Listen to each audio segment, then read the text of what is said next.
మనందరి తాలూకా విశాఖ ఉక్కు ఆంధ్ర హక్కు ఒక నినాదంతో సుమారు 32 మంది బలిదానంతో విశాఖ ఉక్కుని ఆ రోజు మనం సాధించుకున్నాం.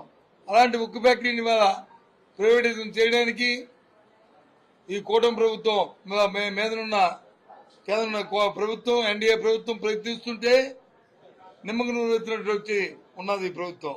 ఆ రోజు గొప్పగా చెప్పారే, నినాదాలు చేశారే, కొందరు ఎమ్మెల్యేలు అయితే రాజీనామాలు చేశారే. ఇవాళ అధికారంలోకి వచ్చిన నాయకులు ఏం చేస్తున్నారు?